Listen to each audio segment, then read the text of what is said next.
Hi everyone, it is Thursday afternoon, 3:30 p.m., and it is the last day of our PCBL webinar series, but I am very excited for this week's series. We have a lot of cool things we're going to talk about towards the end.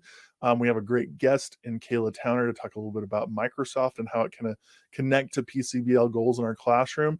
But then on top of that, again, we got that little like secret thing happening at the end. So check around with it. A little bit about me. First of all, if this is your first time here, welcome. I'm very excited to be here with you. We have all of our resources here on this website, including a link to my information. My name is Matt Winters. I am a UEN instructor. I'm also the Google Educator Group leader for Utah. And there are my emails and my Twitter account. So feel free to send me any questions, worries. As this is the last one, if you're watching it in the future, feel free to email me, DM me on Twitter, whatever you need to do, and we can talk and make sure we're in a good place with that. As I said, this is our last PCBL and technology webinar. We're talking about Microsoft, but all the other videos through the last 8 weeks are up on these links on YouTube, as well as down below on this main page on our Google site. So you have the kickoff, the Google PCBL and Google, PCBL and Canvas, and so on and so forth, all linked right here, and you can watch them at any time through this page, or you can link over to YouTube and watch them there. Down below, you're also going to find a wakelet of UEN tools, all sorts of great materials. If you're new to UEN, Utah Education Network, you can see all the different products that we support, how to get professional develop in your schools, but also how to answer questions or take a class if you'd like to. And then we at UEN are prolific social media users. So we have our Twitter here. Feel free to jump on there. Lots of great things for Utah educators, but also educators farther afield. Lots of wonderful things going on there. Again, whether you're new or if you are a longtime viewer, up here in the top right, you're going to see now the complete battery of all of the different PCBL and technology webinar series. You've got your kickoff, Google, Canvas, and so on and so forth, including today's Microsoft. Each one of these pages, you're going to find a link to the trainer or the product manager at UEN for that product, as well as their email and maybe their social media as well. Underneath that, you're going to find a couple of kind of general links to product tools, things that we use at UEN to get information out about these particular tools in our state, whether again be Adobe or Canvas or Nearpod or eMedia, as well as maybe some directive materials about PCBL, personalized competency-based learning, that kind of helps us to understand what's going on. Underneath that, though, you're going to find 3 links to 3 different ideas for direct use PCBL and technology ideas for your classroom. In my case, this is the Google one. We got some great stuff for sheets and forums and some applied digital skills, but each product is a little bit different. And our trainers and our product managers have done a great job over the last 8 weeks, really thinking through, here is my product. How can it be used for personalized learning? How can it be used to meet the needs of competency-based learning? And where are some great starting points for educators that maybe have no background in personalized competency-based learning or are just getting started in personalized competency-based learning? So definitely check out each one of these pages. This website is going to be up for a very long time, so feel free to jump into that and dive feet first into some of these cool PCBL pages. If you are brand new to PCBL in the state of Utah, though, I got to kick off with the technology kickoff page. This is our end of our series. Our very first video was with Michael from USB, Utah State Board of Education, and he walked us through some of the big things that are going on with PCBL, what it is in the state of Utah, how it's developed as an idea over time, and also some of the big use cases, including the Utah's Portrait of a Graduate and the Utah Talent Map. So make sure you check all of that material out and give it a view if you haven't had a chance to jump into that as well. All right, with that said, right now we are going to jump into my favorite part of this series, which is bringing in our wonderful trainers and product managers at UEN. And today is no different. We have the amazing Kayla Towner joining us today. How are you doing, Kayla? I'm good. Thank you so much for having me today. Fantastic. So tell us a little bit about who you are and what you Yeah. do at UEN. First off, my name's Kayla Towner. I'm a senior technology trainer. So I teach courses in addition to I help instruct. I go to trainings to help support teachers all throughout Utah. I recently just, came from the classroom. So prior to this, I was working in Davis and I was really big into PCBL. I wrote actually even an article on it to help support entering into this realm of PCBL and my ups and downs of how I went through utilizing it along with the portrait of the graduate, because it's so new, but I felt like there's so much to it that could really support student learning, and that personalization in there, that student agency really hit me hard with having that autonomy and that choice and that voice for students. So that's just something kind of where I got really excited about and really wanted to utilize in my classroom before I transitioned over to UEN. So this is where I am now. That's amazing. And I love that you're already diving into some of that deep vocabulary that we use in PCBL of choice and voice, pace and place. Yeah. So you do a lot at UEN even before UEN Yeah. with Microsoft for EDU. So tell us a little bit about what does Microsoft do for Utah teachers, and what are some of your favorite parts? What are some of your favorite tools in there? So I'll be showing you guys some of these different tools that you can use. There is a lot of, like I said before, student agency tools within Microsoft. So some of them I'm going to show you guys are things in Microsoft Forms, Microsoft Teams with Class Notebook, and then Microsoft Sway, which is kind of like a PowerPoint, kind of like Google Slides, but it's a little bit different. And what's really nice about all three of these, it again allows that student choice of what they can choose to show competency. They also are taking charge of their learning and their own goals and things like that, along with a form that I'll be showing along and also within a sway. So is it okay if I share my screen now? In just a minute, I had one Just more a minute. Okay. question for you before we get there. So, currently, I know there's not any. I don't think there's any UEN courses that are on Microsoft No, specifically, no, there's but not. I know that there's some other opportunities for teachers to get some training. So, could you tell us a little bit about Yes. what you've been doing with eMedia and then also professional development for teachers out there in the state of Utah? Yes, for sure. So there is an eMedia hub on Microsoft Education of how to utilize the different tools on Microsoft. If you're not quite sure how they work, there is a hub for that. In addition, there is professional development you can take through UEN. If you go to professional development, you can choose some courses on Microsoft tools and how to utilize them better. In addition, just within the Microsoft world, there's a Microsoft community that I'll show you in just one second, of where you for yourself can take courses to help improve your skills and using Microsoft tools there too. So, even though there's not any specific classes at UEN, there's still tons of opportunities out Oh yeah. there to extend their skills as learners in Microsoft. Yeah, if they just become part of the Microsoft community, there are like tons of courses. It kind of reminds me of UEN. It's just very on your own. It's like a MOOC course where you don't really interact with anyone, but it allows teachers to enhance those skills and become better at utilizing those tools for PCBL. That's awesome. And again, even though I'm not sure Microsoft had this in mind, I don't know their thoughts, but that very much that model meets some of the goals of PCBL, where we're letting teachers choose their own pace, and the things that they're working through. That's Yeah. amazing, Kayla.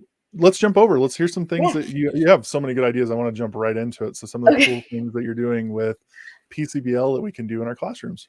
All right. Well, here we go. Can you see this? Just want to make sure. Absolutely. Okay, so this is kind of my slide deck. It's a sway. So I'm just kind of showing you right here, right off the bat. This is the hub. If you go to this link, it will bring you to the hub. And I'll just click on it for now so we can see it in a second. But also just kind of gives you a picture of what it looks like. And then I also have a wakelet of Microsoft resources to help support teachers in wanting to learn more about Microsoft tools and then how they can utilize it. But then here I talk about some go-to apps that Microsoft has that can really help utilize and support PCBL and for your students. There's just really good skills to have in here. And then how you can join that community I was talking about where you can take courses. So if you click on it, it will take you to courses that you can choose from. And there's like so many, it goes along a broad variety of different courses, learning paths, like modules and some forth. And then you can get badges for it to help support your learning all throughout this education center. Going back here, I have some more information. I'm just gonna scroll down. Again, this is more information about me, my email, my Twitter connection, my Instagram and Facebook connection. They're all educators. So if you message me through it or have any questions, feel free. This is the information here. And this also will be located on the Google site for PCBL. And then the information for Microsoft updates, blog products, Microsoft education products, and how you can become a Microsoft Innovative Educator programs. So you can become a Microsoft educator, a Microsoft Innovative Educator, and an expert or a trainer. So all these programs, you can go through different courses, teach at different places among your district, or even at major conferences to help you gain more information on how to utilize Microsoft tools. But I'm going to start out with forms, and just this is a really great tool here.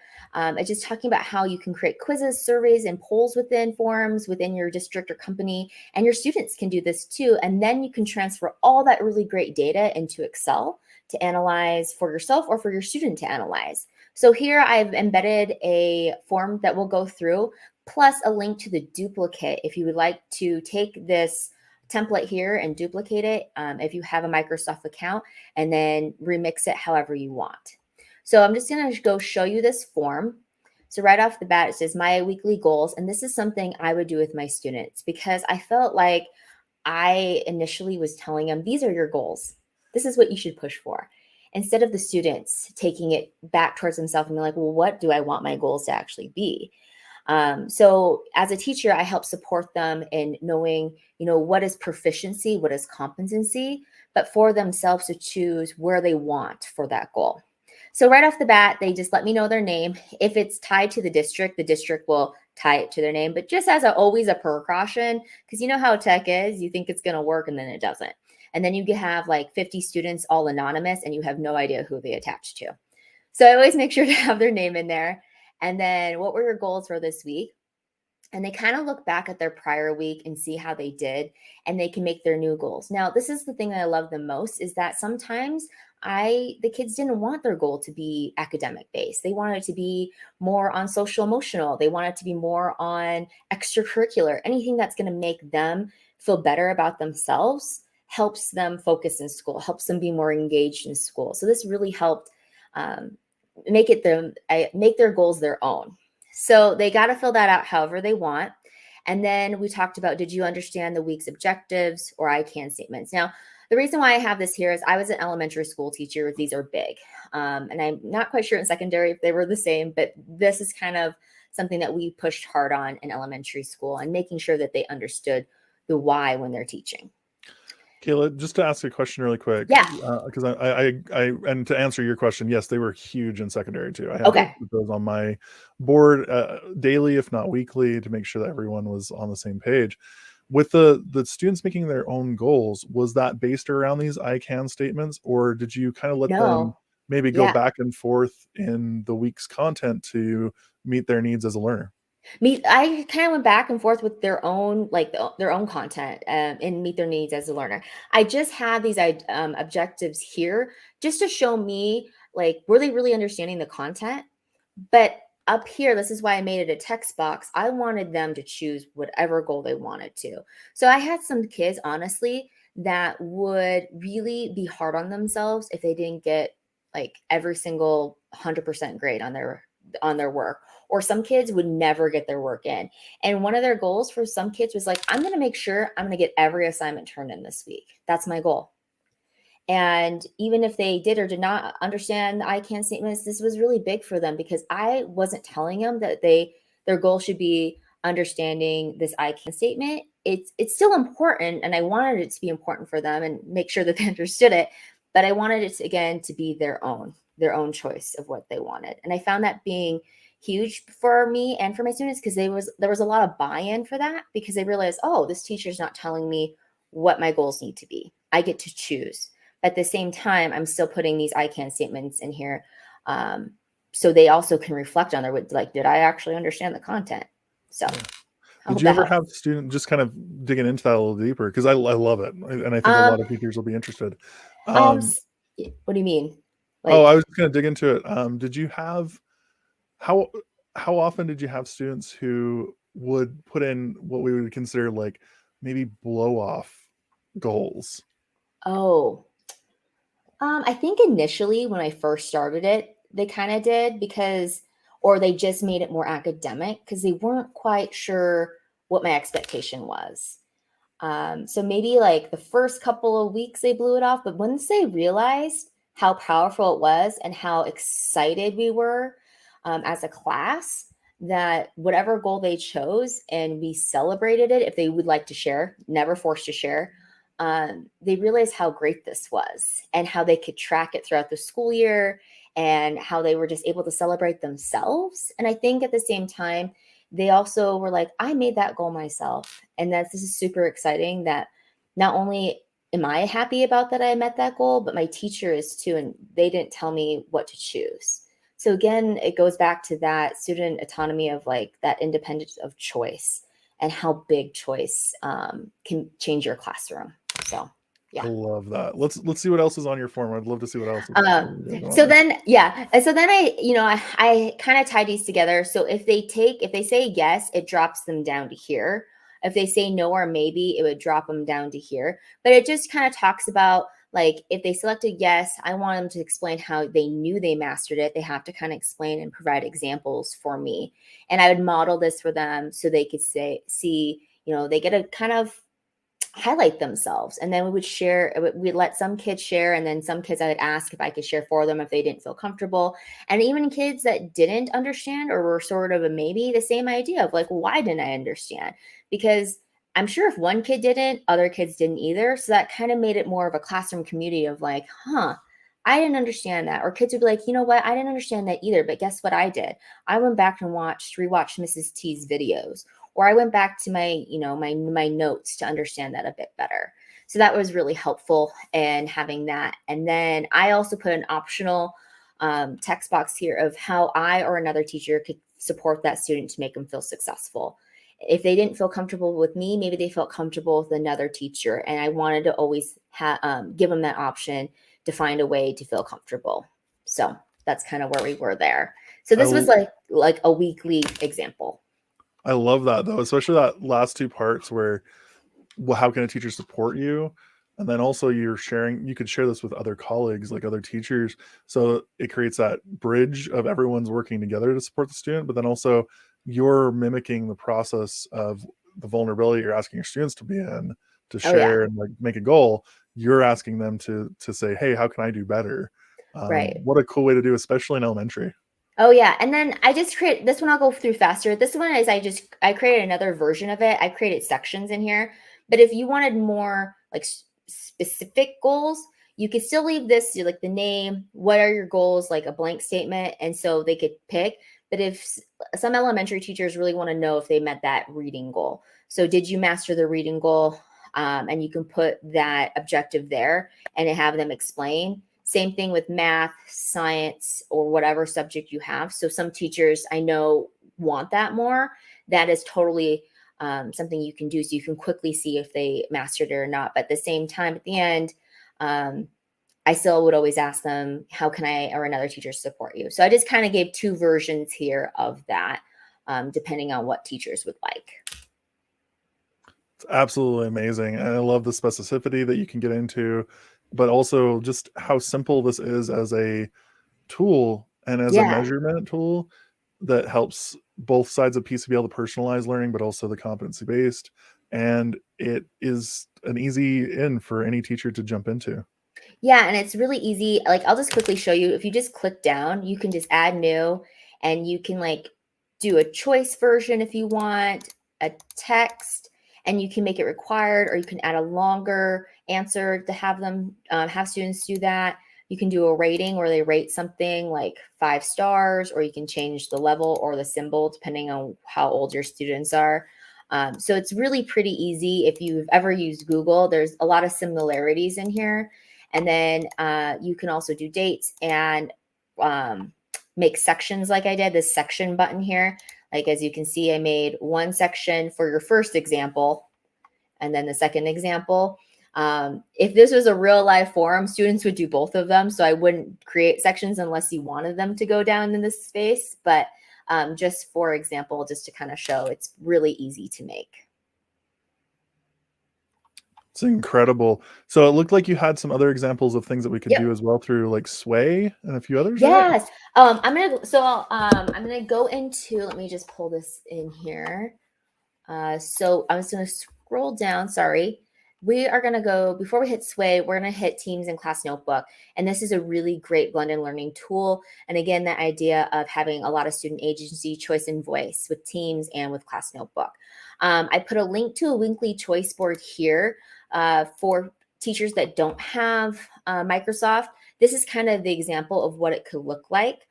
Of a choice board. So you give a little bit of direction, you tell them like what they can and can't do.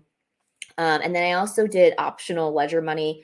That's what we did in elementary. I put the standard objective here of how they can gain money for end of the week, because we would do an auction. And then the choice board is listed within here, where it was focused either on a specific standard like I have up here. And this is how they could show that competency for that standard. So they had to create, they had to pick various ones, like in the directions it says, choose at least 3 activities that would equal a tic-tac-toe.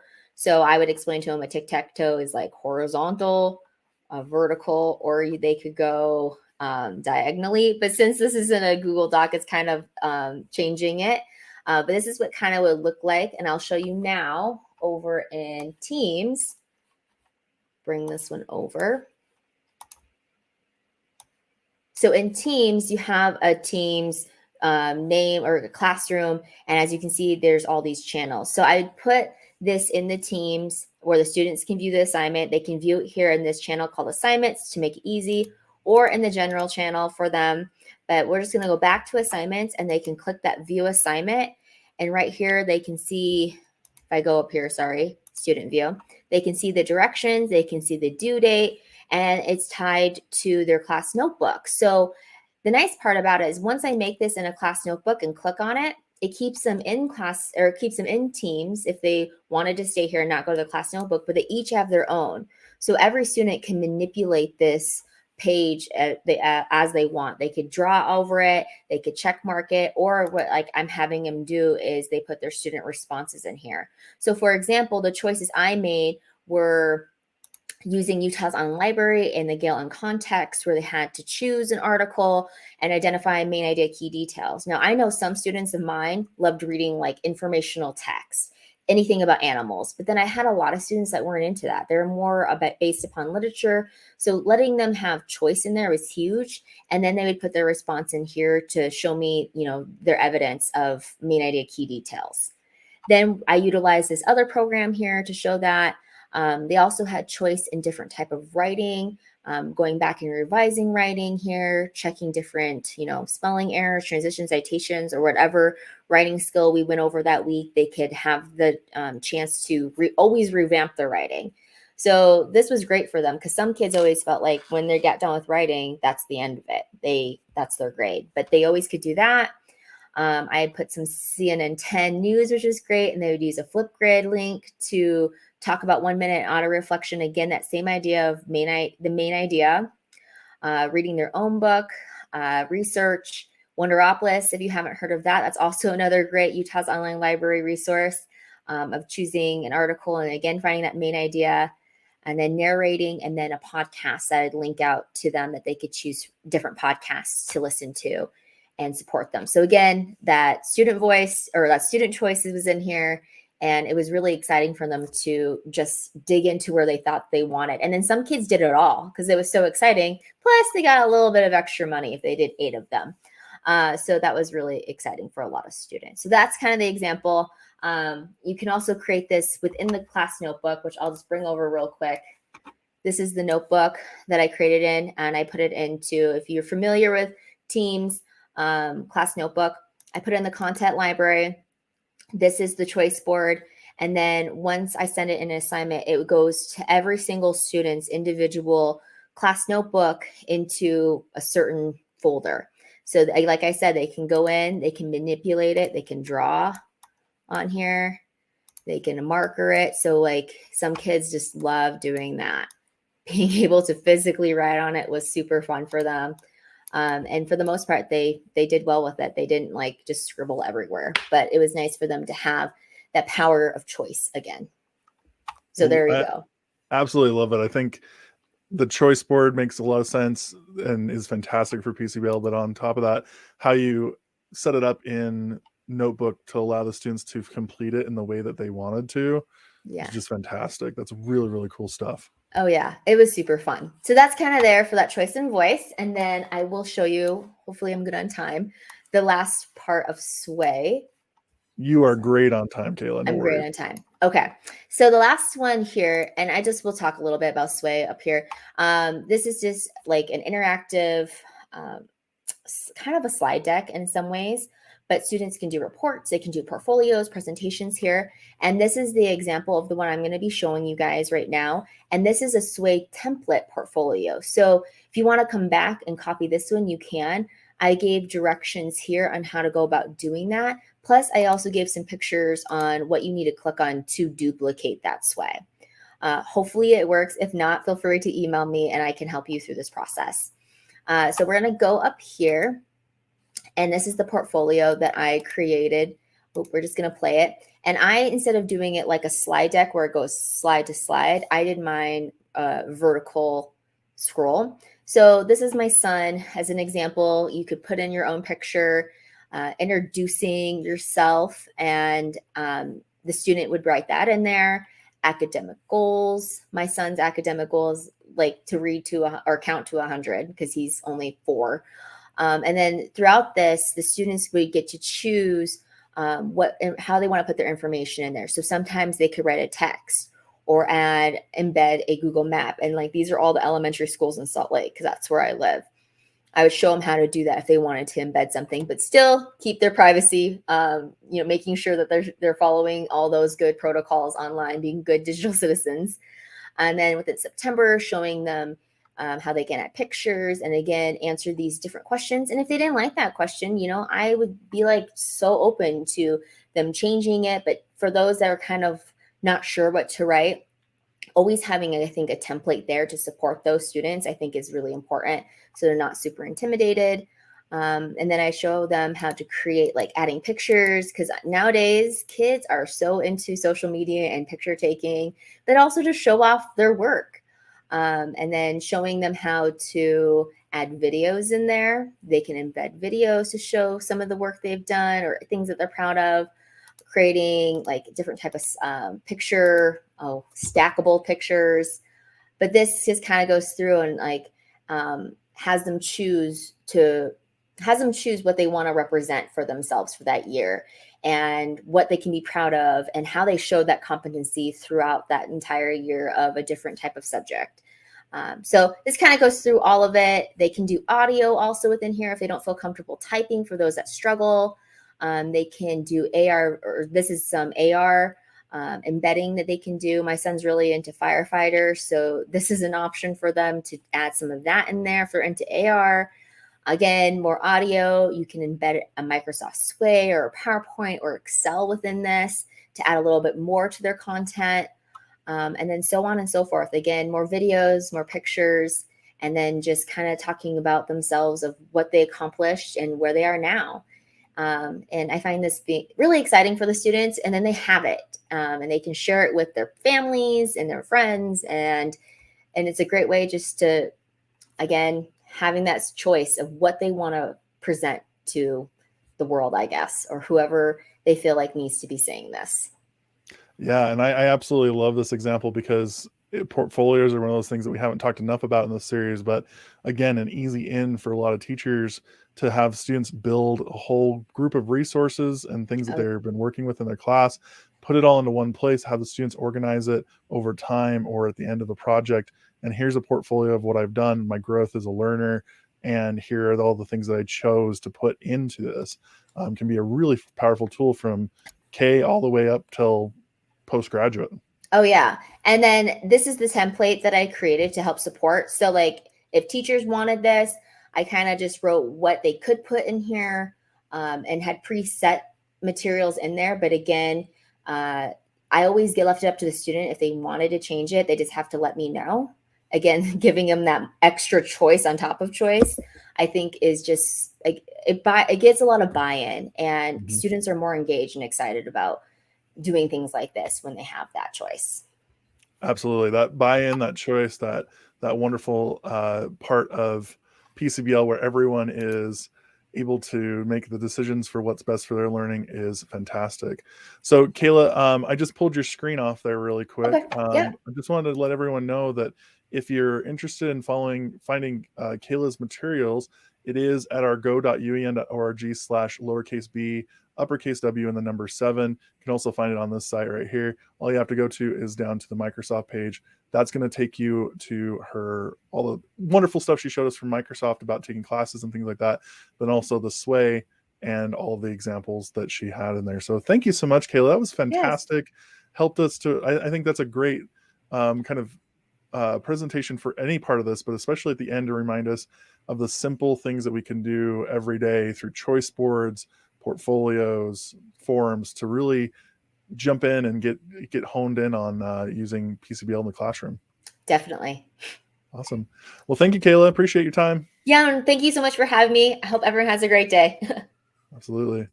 All right, folks, just a couple things as we wind up here. Again, our website is streaming there at the bottom, go.uen.org/b, lowercase b, uppercase W, and the number 7. This is going to be up at least for the rest of the year, if not for longer. So feel free to bookmark it, share it with your teachers, share it in trainings, those sorts of things.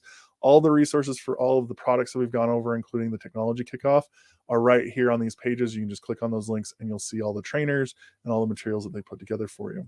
Right now, I just want to direct you to the homepage again. This is our last video in the series, sadly. I've loved doing this series because I've had some great guests from UEN to talk about different products and things like that. But if you have questions going forward, feel free to reach out. My name's Matt Winters again. mwinters@uen.org is my email. I'd be happy to come out, talk to you, work with you any of these products, or we can direct you to one of the trainers at UEN so you can work with them as well.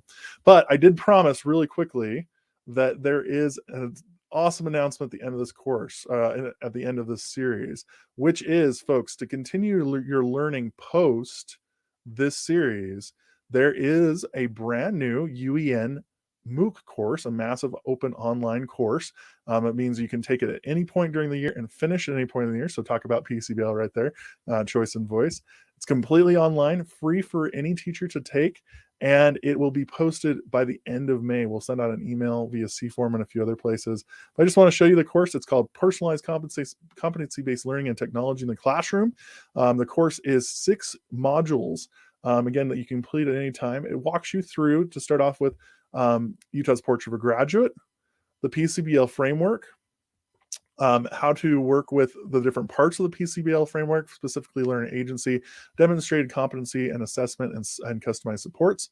Then we get into how to facilitate it as a teacher. Specifically, you get to choose one of 3 technologies that we've done in this series, eMedia, Nearpod, or Utah's Online Library, that kind of take a teacher focus. What are some of the things we can do from a lesson planning point of view, some of the things that we can work on that way. And then Unit 5, you will choose one of 4 technologies that we've talked about that are more student-centered, kind of personalized learning, getting us thinking about some different things. Adobe, Canvas, Google, and Microsoft. You'll only have to do one of those assignments, and it's kind of a great walkthrough to actually prepare something for your class, something that students can actually do within your classroom. And then finally, you'll do a quick Unit 6, which is you'll develop an actual plan for your PCBL in your classroom, in your learning environment, or you might actually even build a portrait of a graduate for your classroom or for your school. So this course will go live just in a couple days. I'm waiting for a few things to come down, but we'll send out some announcements. If you're interested, feel free to email me. I'd be more than happy to get you some announcements or let you know when the course is live. But it's going to be a really fun course to introduce any teacher who is new to PCBL, new to the world of personalized competency-based learning, to the ins and outs, particularly in Utah, of the history, how it's developed, the different things, the different components that go into it, and then some practical technical skills to help learners build out that in their courses. So check that out. I'm very excited about it. It's going to be a really great course coming up here from UEN. With that said, folks, thank you so much for joining us. This has been a great series. Again, all the resources are down below at go.uen.org/lowercase b, uppercase W, and the number 7. I will include a link to this course when it is live on that page as well, so you'll have access to that. But otherwise, thank you so much for your time. Have a great rest of your school year, and look for that course very, very soon. Take care.